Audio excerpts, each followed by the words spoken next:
So the worst feeling is when you may be in a relationship with someone and you know that it's time to go. You know it's time to cut ties. You know that this isn't working for you anymore. You know that this relationship can't give you what you need, and yet you're still here. It's still way too hard for you to let go, for you to say goodbye.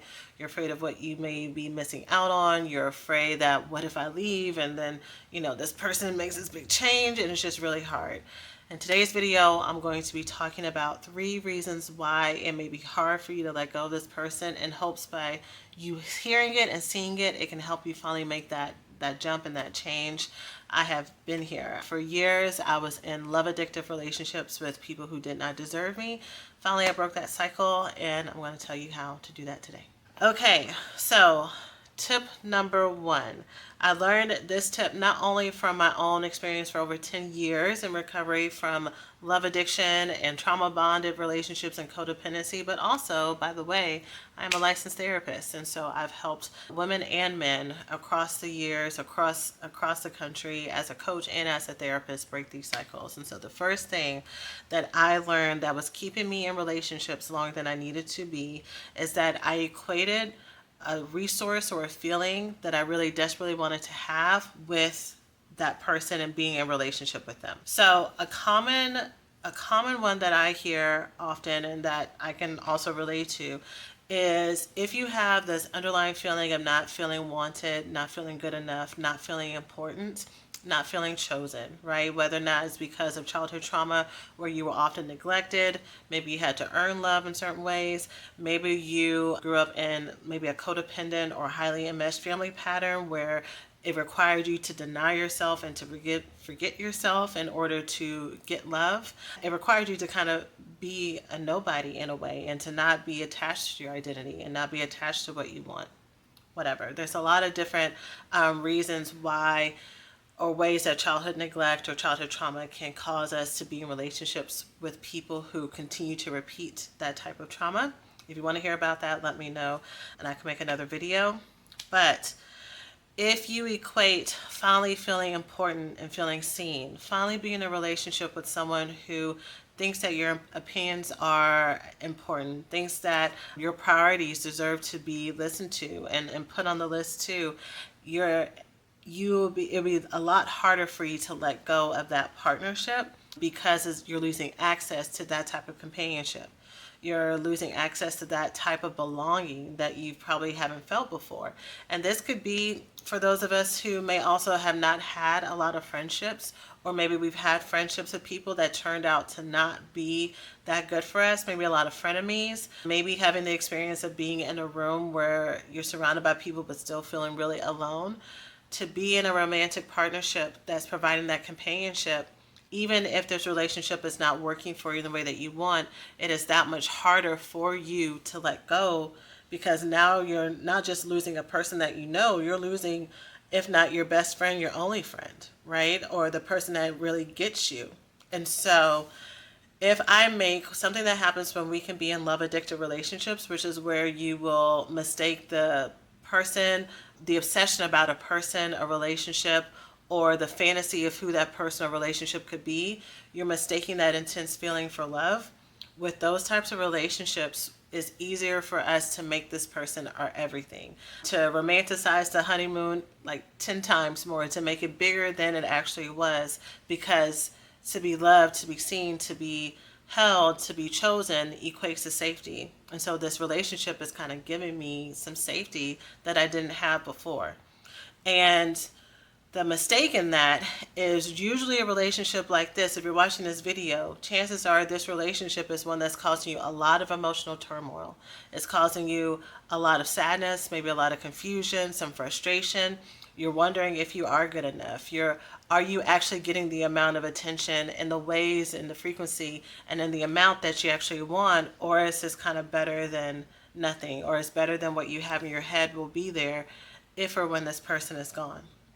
And so, again, if we equate happiness, joy, satisfaction, security, whatever with this person, then yeah, it's going to be hard for us to let that go, because then where do we get that from? So the ways that we work through that is to identify that. We identify, okay, am I actually going to miss this person or what they gave to me?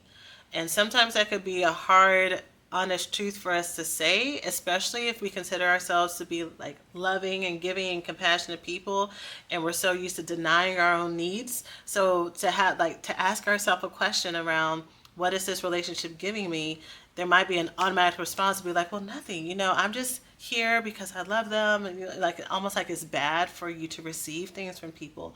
You're supposed to be receiving things from your intimate relationships. Your relationships should be mutual exchanges. The ones that are your inner circle should be ones that there is an equal give and take, right? So it's not bad to say that you're receiving something, but it's important for you to know that for yourself and also for this relationship and future relationships. How does this relationship benefit me? And is it actually giving me everything I need? And if not, how can I and where can I learn how to give this type of love or this type of security to myself, right? To where it's not tainted. Because sometimes we'll keep these relationships around because we feel like they're providing a benefit. Meanwhile, we're losing ourselves. We are feeling sadder. We are maybe losing our self-confidence in some ways because we're in this relationship that may be actively neglecting us, right? So that's one reason why it can be hard to let go of a relationship that's no longer serving you when they are still giving you something, or you think that they are the only one or the best one to give you that source, that resource, humor, companionship, whatever it may be. The second reason why I would find it hard to let go of certain partnerships is because, back to that FOMO, what if I let go? What if I break up with them and then now they decided to get their stuff together? I've been trying to talk to them about what I need. I've been listing it out. I've been rehabilitating them. I've been helping fix them. I've been their counselor. I've introduced them to counselors. I have done all this. They have said that they want to change, and then they said they don't know how long it's going to take, and they said whatever, whatever. And I've given blood, sweat, tears, and time, right, to this relationship. And so to let it go when it feels like it's always felt like we're right on the cusp. What if we really are on the cusp and I'm about to walk away? That has kept many a person across genders, but that has kept many a person in relationships that did not have legs.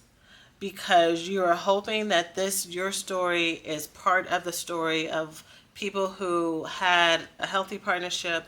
Life happens like what happens in many partnerships, and they had to find their way back together, and you're hoping that this is your story, not realizing that 9.99 times out of 10 people who are in this type of position where this is a relationship that should have been let go a long time ago, there were some red flags from the beginning. There are some signs early on that maybe this isn't going to work out. There may have been ways that you were already compromising what you wanted and what you needed for the hope that this could turn around, the potential that you saw and how y'all got together, right? Y'all had a lot of chemistry. Maybe y'all did have some shared values. Maybe y'all had plans to move forward, and you wanted to make that work. But it wasn't the right fit. And so it's harder for you to let go of that because you see the Michelle and the Baracks of the world and thinking that that might be your story. And meanwhile, you might not. Insert dysfunctional couple here. I'm not going to name names, but you get what I'm saying. When we live from this place of fear of missing out, it stops us from actually making space for the relationships where it can be easier, where struggle love is not the name of the game. What also sometimes feeds this fear of missing out too is the relationship that we're in is just a tinge better than what we've had before. It looks like it's getting us closer to the promised land, closer to what we've been praying for, what we've been manifesting, what we have been fasting for, whatever it may be. It seems like it's closer.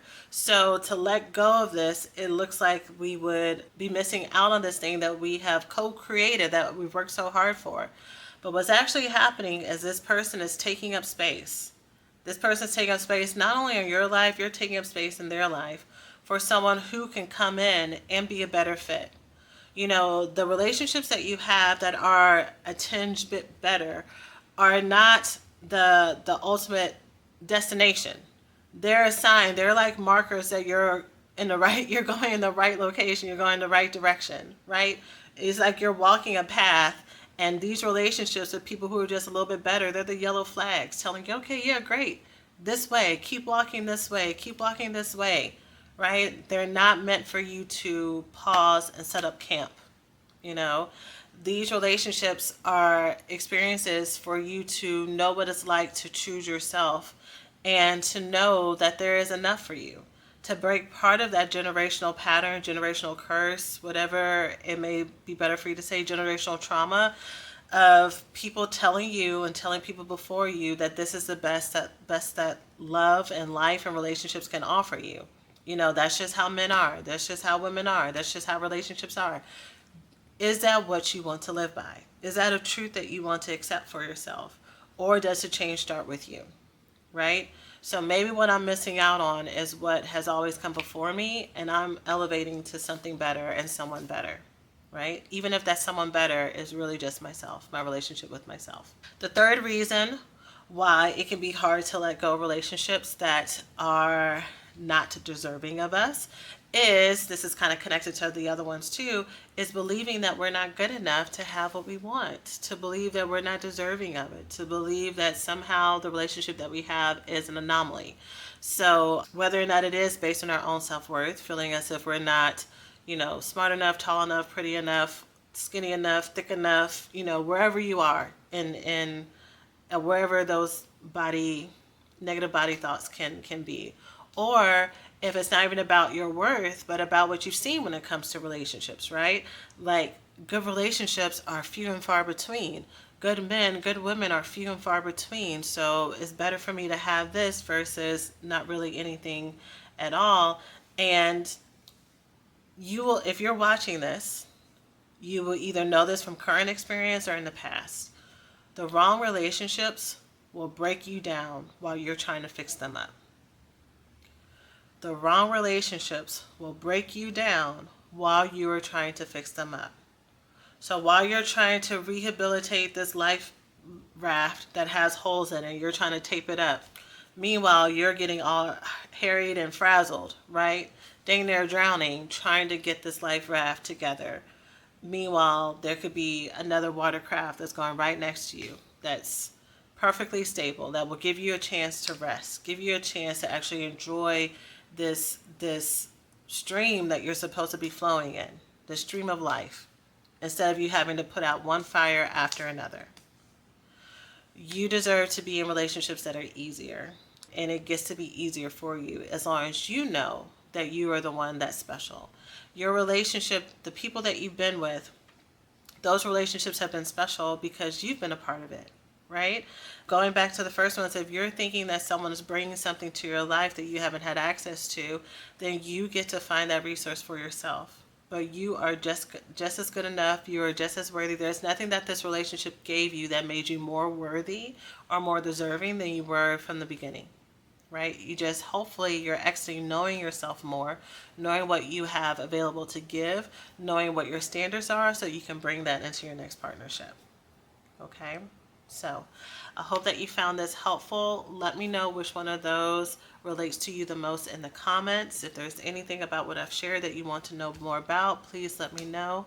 I love helping people heal from love addiction, from love avoidance, from love deprivation, and the trauma that causes it, to make way for healthy love in their life. That's what I've committed my life to, is what I do in my personal life, and what I help others do every day across the world. And I do that in my Love Addiction Recovery School, which is my 6-month coaching program that you can do to help you get the life and love that you want by breaking these cycles of love addiction, love avoidance, and the trauma that causes it. So you can learn more in the caption, but that's it for now. Thank you so much for watching, and I'll see you in the next video.